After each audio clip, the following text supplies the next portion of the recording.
Start that again, eh? I'd like to call the meeting to order. I'd like to start by acknowledging that this meeting is respectfully held on the traditional territory of the Sycos First Nation, on whose land we live, work, and play. We have an agenda circulated. Would somebody like to move adoption? Seconder? All in favor? That's carried. We have the minutes of the November 25th meeting and the December 9th meeting and the December 16th meeting. Would somebody like to move adoption? Seconder? Anything coming out of the minutes? All in favor? Carried. No bylaws, so we go straight to our delegation. Staff Sergeant Day, I'll hand it over to you.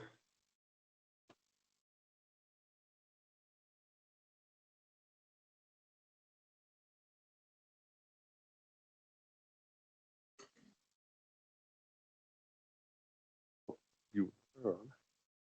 Okay, you're on now. I'm on. Okay. Mayor, Council, those in attendance, thank you very much for inviting me tonight for the RCMP annual report.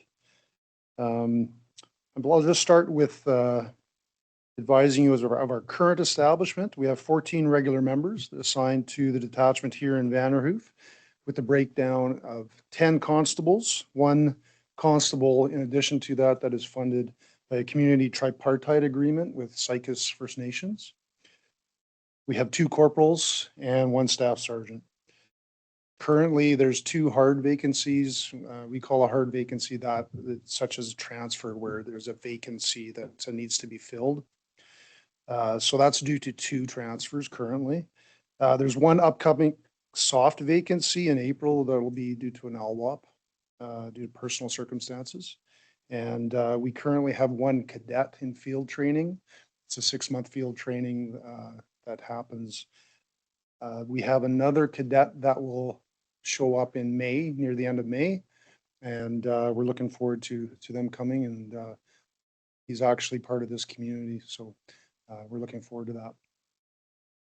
Every year, as you all know, we have what's called an annual performance plan. And this plan identifies strategies and priorities of the local detachment here. It's run during the fiscal cycle, so it starts April 1st and runs till March 31st of each year. So we're currently in the current cycle, which I'll report on as well right now. So I'll just give you a brief rundown of what our priorities are and have been this year. And it was based on, there was consultation with various entities, including District of Vanderhoof. So service delivery to vulnerable groups, and that includes substance abuse and mental health. So we make that a priority by working with our various partners, including Northern Health.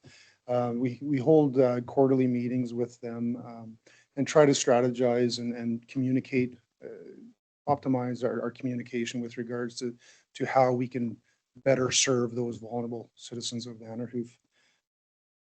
We also have what's called an interagency case assessment team, which is focused on intimate partner violence. And we meet quarterly, as well as on a case-by-case basis. Those partners for that include Northern Health, Probation, MCFD, and Sycos First Nation currently. But it expands based on the circumstances as well.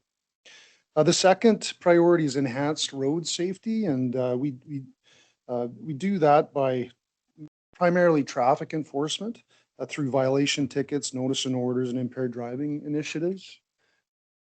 Through consultation with District of Vanderhoof, we have focused on areas such as Burrard Avenue, the school zones, including Butte Avenue there in front of NVSS.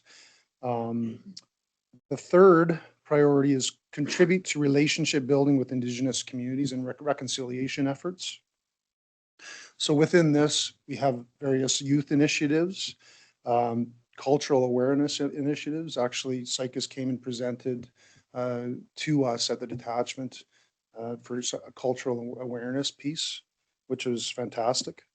We also have every member in the detachment has spent time with Sycos Council as well to get to know them, which has been value added as well. And then we also have enforcement initiatives up in Sycus as well, which is important. Employee wellness and respect is another priority. Providing mental health supports with our members is really important, and our employees is so important. Providing information, ongoing information as to what supports are there for them. And also employee recognition efforts. We've really made a priority, such as this just recently, there was 2 of our employees that were presented the District Officers Award of Appreciation for an incident where it was a tragic motor vehicle accident up on Highway 16 last year. The last one is conducting restorative justice forums. So, Waleed, you're familiar with that. You took the training, but this year it was a good year comparatively. We successfully completed 3 forums this year and attempted 2 in addition to that, which didn't come to fruition. But the members we have buy-in. It's great, and that's a bit of a road, but we definitely have more buy-in from our employees, our staff. And yeah, they're coming to fruition. So one of the goals of the detachment is to have more community members involved in the forums. And that's with so much involvement of the RCMP, there is a perceived bias sometimes. So we want to get away from that. And restorative justice, it can certainly go a long way in the community. It's all about repairing harm, right? So it's time again for consultation with our partners, District of Vanderhoof, and yeah, we'll be talking about that at another time. Getting into statistics, total year comparison from 2000 to 2024. So this year, I'm going to say, so what you've seen, I had to change the stats for 2024. They were incorrect. So I'll update you on that right now. We had a higher criminal code file count than in 2023. We had 143 more criminal code files, which is the highest count since 2021. Overall calls for service are slightly higher than the previous 2 years as well, but still in line with the norm. For the year-over-year comparison, when comparing 2023 to 2024 with certain crime types, cause of disturbance increased from 196 to 278, which is significant. Prisoner count also increased from 262 prisoners to 328 this last year. Sorry, in 2024. The increases were notable in the months of November and December, primarily. There was a spike, and we believe it's likely due primarily to alcohol, substance abuse issues. B&Es, mischief, and thefts were down slightly, and impaireds increased mostly due to enforcement efforts, as well as there was some tragic impaired motor vehicle accidents that happened as well. So when you look at Vanderhoof versus the provincial average in the next graph, the criminal code caseload per member, these stats are always 2 years behind. The 2023 stats are unfortunately not yet available. They'll likely be available in February. But Vanderhoof, as you know, is consistently higher than the provincial average for criminal code caseload per member. Lastly, with other items, our new building, unfortunately, with what you received as well was, I mentioned that it likely wouldn't start to take place until the 2027, 2028 years. I had some more communication with E-Division recently this week, and it's looking like not until 2032. We're currently number 5 on the list of priority detachments due to changing priorities with primarily detachments down south. But our current district officer wants to place us above one of the detachments in the north, which would put us priority number 1 for the north. That being said, there's a lot of moving parts when it comes to setting the priorities and negotiating the rollout of major capital funding with the province. And yeah, it's a bit of a frustration, but that's where we are. That's my report. Any questions? Councilor Bowman. Thanks a lot for the report. It's really good. It's good to be brought up to date with that. Is there going to be another training session for the restorative justice or coming up that, like, I know Waleed took the last one. I couldn't make it to the last one, but there's another one coming up. I surely would like to. Thank you for that. No, our goal is to do that, get another training session for sure. And we will let you know. Absolutely. Yeah. And just on the priority thing for buildings and that, have you seen these other ones that beat us out? Like, how bad can they be compared to ours? Yeah. I'm sorry, ours is pretty bad over there. I've Yeah. been on the tour over there and you guys are stacked up on top of one another. Yeah, there's not a huge amount of space. Fortunately, recently, not fortunately, but the traffic members, we had 4 highway patrol members stationed in out of our office. They centralized a highway patrol recently, and now they moved them to Prince George. So that's given us, it's afforded us a little more space to breathe, but nevertheless, we still need more room. Yeah, and looking at these other detachments, apparently Houston is above us, and I don't understand why. I don't have those reasons for that. Yeah, yeah, that's true. Yeah, for sure. Well, thank you very much. Oh, you're welcome. Yeah, and the detachments down south, I'm not fully, I don't have that information why. Before we move on, I'm just going to follow up on Tom's point there. And I've totally blanked on what it was, so we'll go to Councilor Laws and then I'll write it down this time when it comes. Good. No, I'm just looking at the crime statistics for December and for, as you said, the impaired or the liquor offenses are up. And I'm just wondering if you could break down, like, what does a liquor offense look like? What are Yeah, those? yeah. It could be intoxicated in public. Could Okay. be causing a disturbance where we Okay. link it as related to Okay. liquor. Yeah, normally, or even being in possession of alcohol as a youth, that when you're not I see. supposed to, those type Okay. Yeah. of provincial stat charges. Okay. Yeah.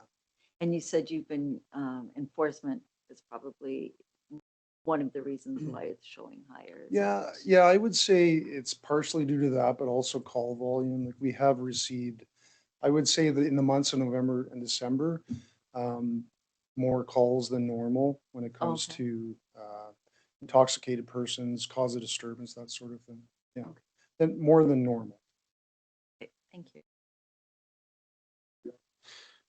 I think we've asked this before, and I don't want to belabor the bad news here tonight, but that time frame, that's just, I don't know, for the rest of the council, we've been working on this for so many years here in our community, as you know, and I mean, I think we pretty much all find this unacceptable, and I don't know how much of a hindrance we are when we go and talk about this politically and try to find out more, but I think we really need to continue to, I don't know what else we can do because we have worked really hard on this, and this is extremely frustrating to see you get pushed back that many years. Yeah. I remember a few years back, it wasn't that far away, and now we're pushed to 20. Would you say 32? That's just unbelievable, and it doesn't make sense. And we haven't, as a council, we haven't had a discussion around this news, but it'd be really good for someone to share with us how that came to be, because it wouldn't be you. You didn't make that decision, but I just don't think that's acceptable to our community, but Yeah. we need to follow up on that from our end, Mr. Mayor. Yeah, and I can help you determine who would be the appropriate person to approach on that. I know you as a council have made very concerted efforts, and I appreciate that. It's really disappointing for our staff. It really is. So,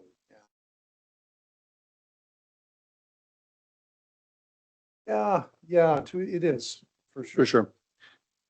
Kevin, thanks tonight again, as always. One of the things on the building that we chased down before was the property for the building is a federal expense, not a provincial, right? You remember this?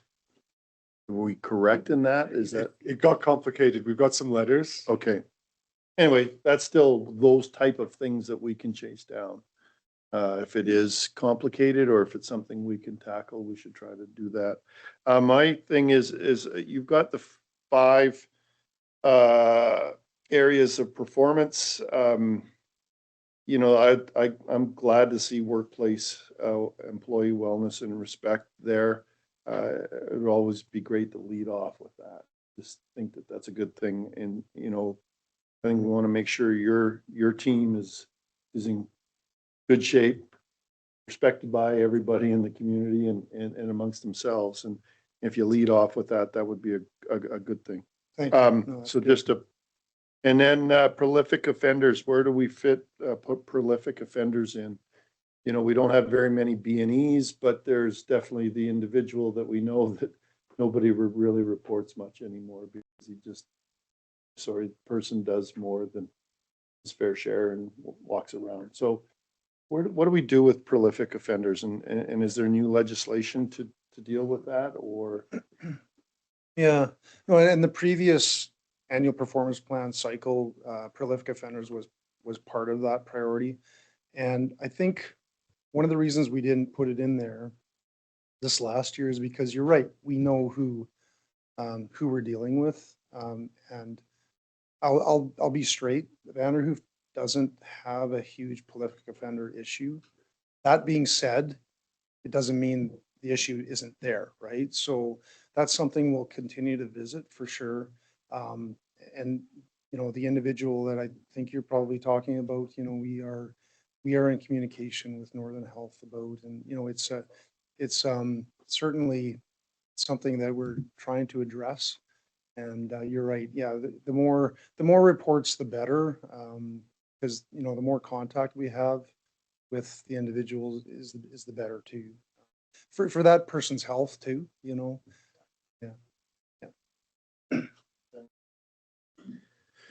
Great. And I remember my question was the traffic being based out of Prince George. Does that actually move members there, or is that just a? Yeah, change? they didn't restaff that section for the last few years. So what happened was there was two transfers since I've been here, and they just didn't replace the members. And one other member was off duty sick. And Mhm. so there was one vacancy when I got here, so they just didn't fill them. And eventually when it came to the point where there was no more members, they decided that they would staff them in PG. Yeah. We still get. Yeah, they do their roving patrols. So what they'll do is they'll focus on an area. We often see them here. They'll come in and visit us in the detachment. So they are out and about. I don't know, you know, if you did a comparison, whether they would be here as much as they were, but we definitely had a staffing issue here anyways with members. So with highway patrol members. And I think part of it being in Prince George, it might be a little easier to staff too. Awesome. Well, thank you very much for your report. But did you have another one, Councillor Young? Answer, but well, maybe this, you can answer this. Number one, service delivery to vulnerable groups, substance abuse and mental health. And I was thinking about this as we went through the rest. A lot of folks in our community don't understand the depths in terms of the substance abuse that's going on. That's not something we like to talk about in public areas too much. It'd be nice at some point if we could get a little more in-depth understanding as a council in areas that we need to work on as a community, and just some of the things that you're looking at when you say, what would that be as part of your performance plan? Because I am concerned about some of the things I've seen amongst the youth in our community. And we know that mental health and other aspects are going to be possibly affected as people are going through different changes in their life and lifestyles over the next few years. So it's kind of a deep question, but I think if we could work together with RCMP and be made aware of what's happening there, that'd be helpful. Okay, nope, that makes sense for sure. Okay. Yeah. Well, thank you. That was a good report, and a lot of things we already knew, and you know, trends that continue, and how we break that cycle and get that attention that we need here. We've got a couple of meetings that it might come up in this week to try and push that forward again, right? So we'll keep pushing from this end, and hopefully we can get somewhere. Sounds good. Thank you very much, everyone. Thank you.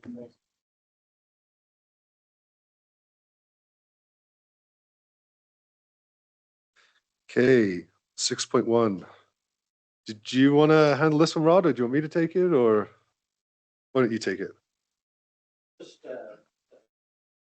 had an offer of the donation of some modular units from Artemis. And we'd like to take advantage of that offer. And the truth is they don't want any advertisement about this donation or any of that kind of stuff. They want to stay low key. So it's a very generous offer, and but to get them from the mine site to town is significantly expensive. Working with Trevor from Gold Hook Crane Service, and we're looking at the very low end, 22,000 to transport them to town, and at the high end, 44 to 50,000 to get them here. So that's all of them, yes. How many? 6. And so so anyway, at this time of the year, a lot of money that we can take that from. So what we're proposing or recommending that requesting is a resolution to take those costs up to a maximum of $50,000 from general surplus to expend that to get these trailers into town. Modulars, they're not trailers, they're modular units.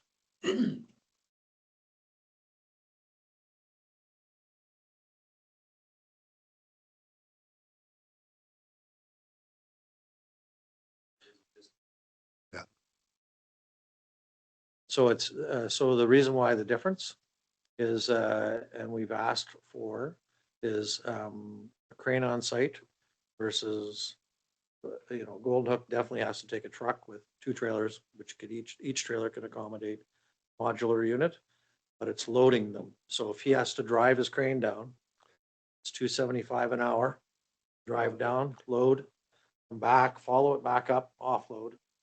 So you would have 2 units having to go back and forth if we can't, get the use of a crane from Artemis. And that'll be a follow-up tomorrow when I meet with them.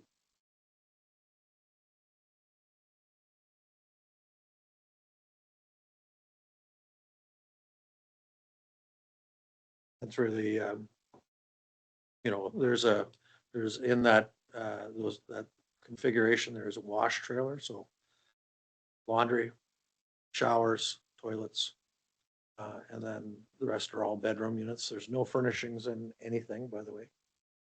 So they're just nice, clean, near new condition rooms. Do we have a seconder? Any further discussion? All in favor? Carried. Okay, 6.3. This will, 6.2, my bad, sorry. We have the, a recommendation before us.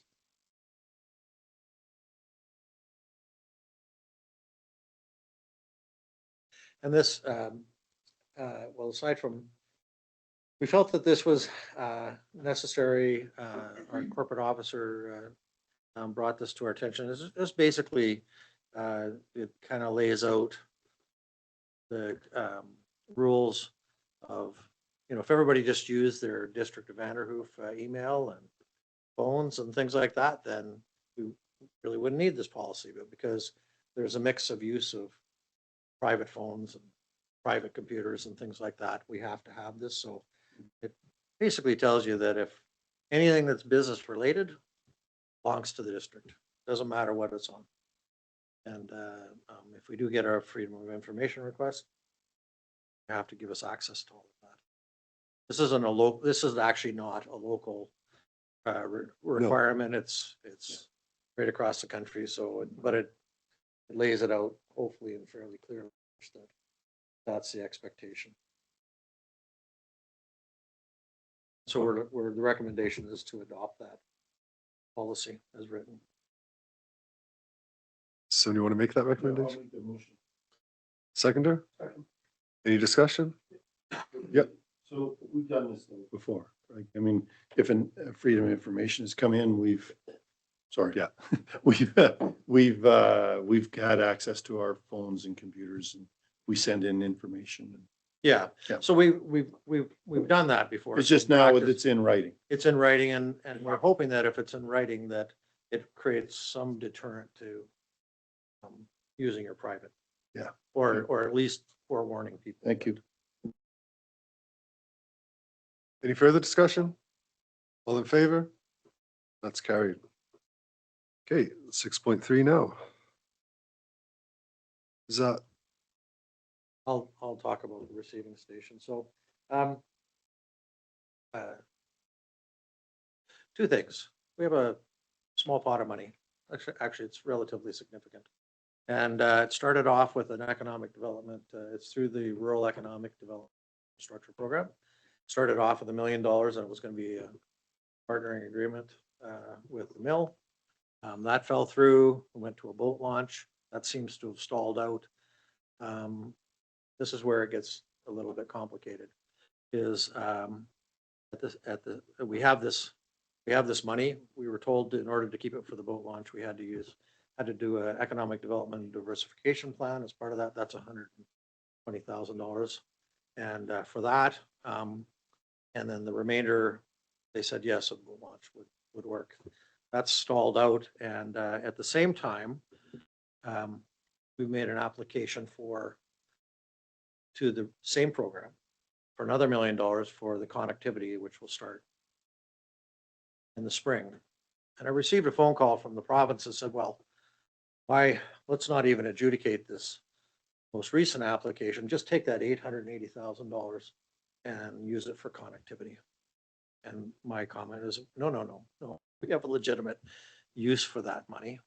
We want you to still, we want to use that money for another economic development activity, and then continue on with the adjudication of our connectivity request. So how is it economic activity? We're suggesting a commercial sewer receiving, wastewater receiving facility. These are prefabs. It would be located down by the sewer lagoon, so we don't have to rely on the old pipes that are in the ground. And these things are because they're modern technology, and so what they do is you have to open an account here. You put in your keypad. It measures how much material is going in. It takes a sample automatically. So we have a sample there that we can send off for analysis if something goes wrong. And at the end of the day, we get to bill the person who's dumping into our wastewater lagoons. The lagoons have lots of capacity. Right now, and there's no such thing as a sure thing at this point in time, so I just want to be clear about that. But the amount of material, which is generally 6 truckloads coming out of Artemis, which is going to continue for another 25 years, could generate up to $300,000 for the district per year. Just not one provider. Per year, just the one provider. Was talking with CGL, Tanner Moulton from TC Energy. They're thinking in 2027 that the compressor station construction is going to happen. 200-man camp. That'll be a 3-year project. They would love to bring their wastewater to Vanderhoof, so that's more money yet. And then there's a couple other projects like Hydro, and Hydro did contact me about 3 months ago. Same thing. They're going to have a 200-man camp in the area. What do we do with our wastewater? Where do we get our potable water? Every community needs new sources of revenue. We're suggesting that not only does this support like going to a receiving station, putting it in, it supports employment in terms of people have to haul this stuff and dump it, but it also creates an economic benefit to the community. So we're saying rather than losing that funding, direct it to this because it's a really good fit. We have to make, assuming council's support of this, we do have to make an application to the program, ask them to reassign it again. There's no guarantee. Some kind of deadline. March 31st. So, but we're thinking that it ticks all the boxes. I've talked to Dave Christie about it, and he said he would support it. So, yeah, this is our solution to not losing this money. So we're asking again for a resolution to, from council to reassign this to a sewer receiving station and to make that application to read up to reassign the money. Okay, do you have a seconder? Okay, any further discussion? You're on. Couple questions. So, Rod, if the money was reassigned, what kind of a timeline for the project are you looking? Well, I think Will could answer that Okay, really well. So with these being a packaged unit, it will take a little bit of time for them to arrive, but they'll give us a small window in order for us to be able to prepare the site. There's not a lot of preparation that we're going to have to do in advance, but it'll allow us to get power to the location and the connections ready. And then I believe it's about 16 weeks for it to be delivered. So. that's good. And then with the Artemis piece, like, has anybody, I know that, they're taking their waste somewhere. Like, is there any indication from Artemis that they would be interested in bringing it here? It makes perfect sense that they would, but, It actually is the hauling contractor. okay, And so right now, it's going to Burns Lake. okay. But it'll save them about 3 hours on a round trip Oh, for sure. if it Okay. were here. And so the contractor will be saving time and money by delivering it closely. And this is straight effluent, so it's shower water, sink water, Mm. toilet flushings, right? It's not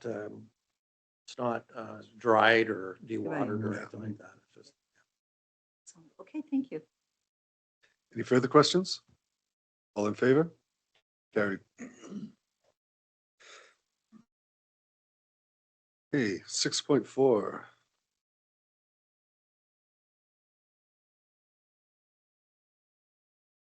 Somebody want to make the motion there?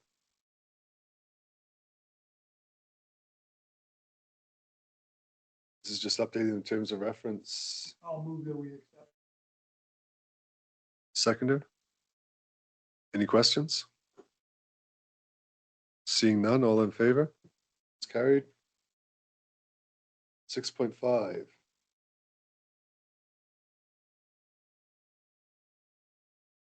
Ben? Okay, So this is the owner of 296 Second Street West is seeking to rezone the property from I-4 utilities to C2 highway commercial. Building's in disrepair and has a deteriorating roof and no cladding. And the application owner plans to repair the building and convert it to a laundromat.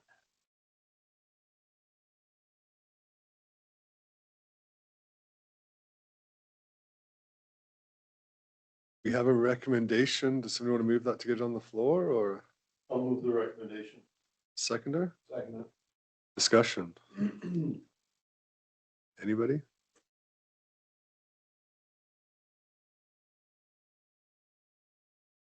Yeah. Yeah. Yeah.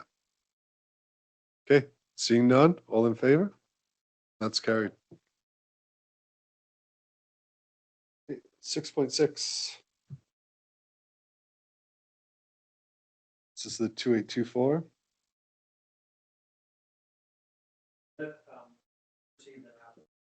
Yeah.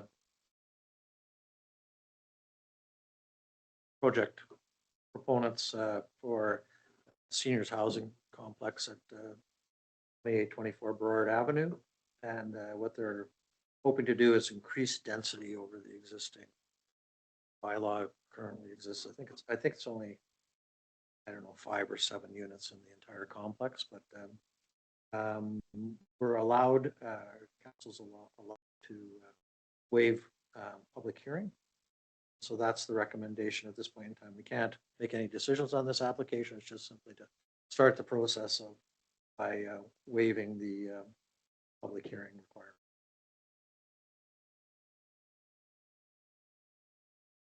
Okay.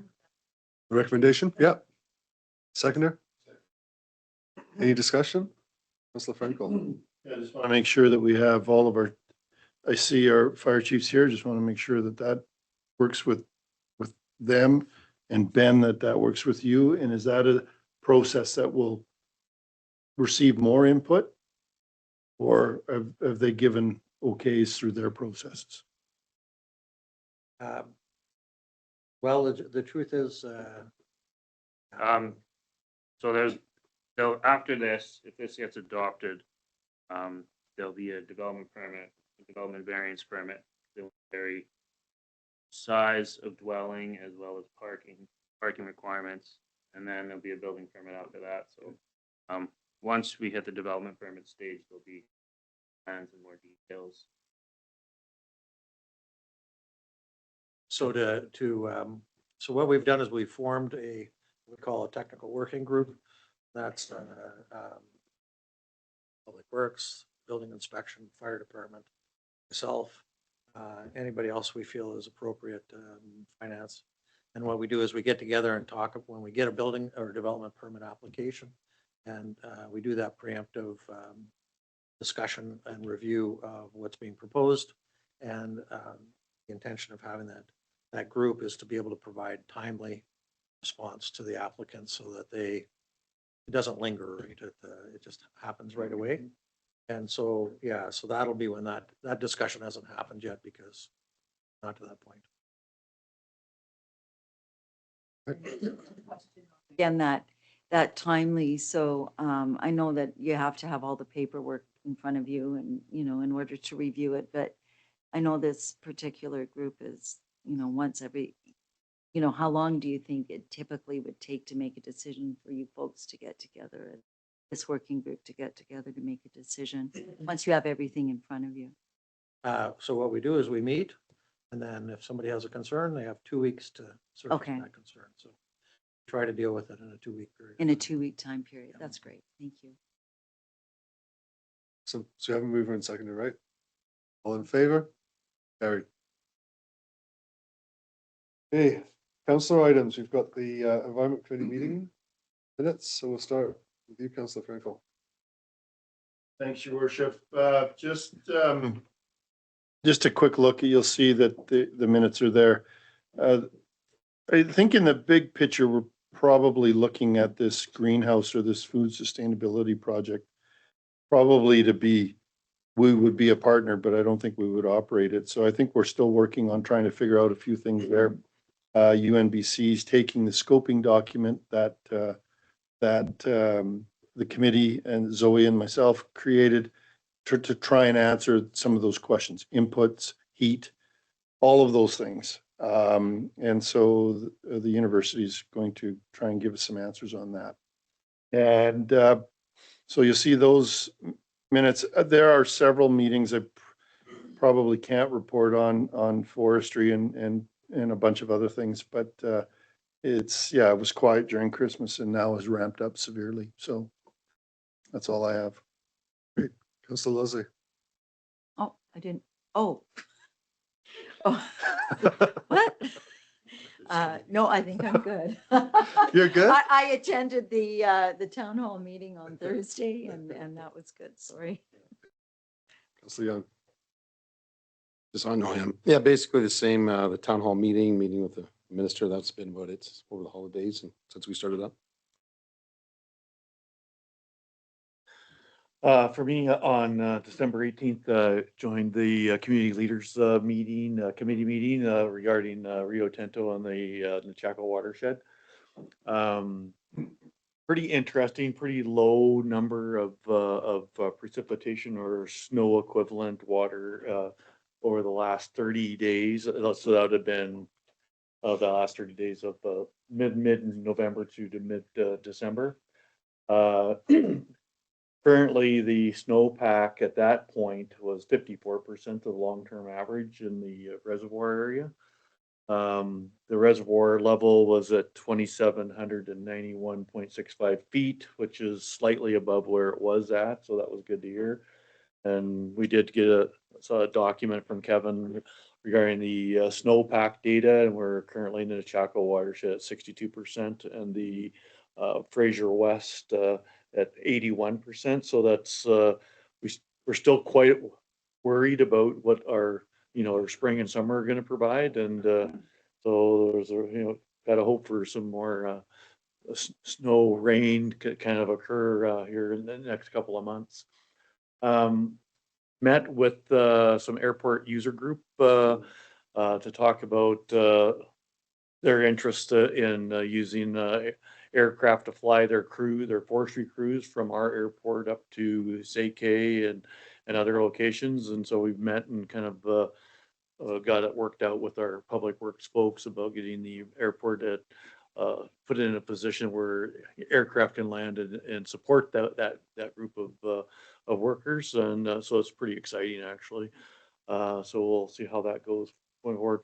On a other note, I was up in Dawson Creek visiting my brother over the holidays, and he has a colleague that works with him, and that individual came to Vanderhoof to for a skating thing or something, and she wanted to let him know that she thought that Vanderhoof was just such a fantastic little community, had lots of little opportunities. Talked about the bakery and the different retail stores that we have, and just how great the swimming pool was, and all these things. And so I just wanted to let the council know that things that we've done from previous councils on downtown revitalization and all the other work we've done with the sturgeon hatchery and stuff, that people outside of our community recognize it and are pretty willing to brag us up. So that was a great report out I got from him. So that's it for me. Councillor Bulmer. Like everyone else, I basically went to the town hall. It was the only thing I've done this year so far, and I was pleasantly surprised to see how much we had out, how many people we had out, and we had lots of interaction with the group. It was also good to have the Minister of Forest here. It was really good to have him be able to bounce things off as well, and our two experts here as well to be on the stage with us. It was very, very, I thought, a very informative and well done session. I, for one, would like to see more than one town hall a year. Good, thank you. Been crazy busy since coming back after Christmas. As we know, Minister Parmar was here in town. He was also at the regional district earlier that day, and we had a really good meeting out there too.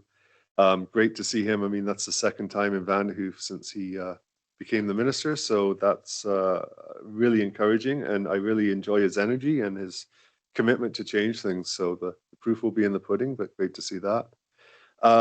We had Minister Neal here this morning from Walrus. I thought it was a great lunch. We just had the Natural Resource Committee meet with her over lunch. Was very receptive to what we had to say. And again, good to start that conversation. As you guys know, it's a busy week. We got a last minute meeting with the Premier tomorrow. As everybody else in the regional district was getting their rejection letters about a week ago, I was very glad that I was thinking that's probably a good sign. So that did pan out, that you don't get the rejection letter, it's probably good and you get it at the last minute. During the Natural Resource Forum, I'm meeting with Artemis, Rio Tinto, and it's always a good networking opportunity to meet a lot of others too. So really looking forward to that. And of course, we have Minister of State Anderson here on Friday, and hopefully everybody can make that one as well. Yeah, that's well, actually, maybe I'll touch on I thought the open house or the town hall was really good.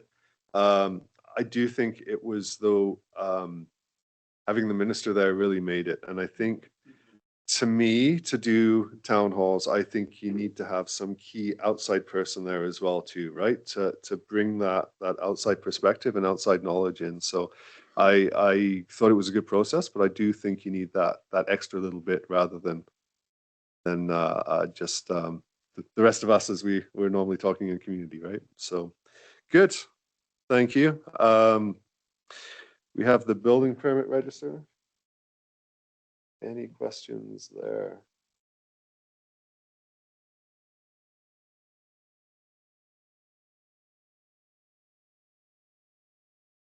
Seeing none, we'll move on.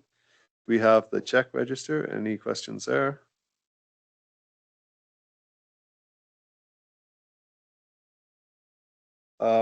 Seeing none, we have the letter from the Ministry of Health on the bottom.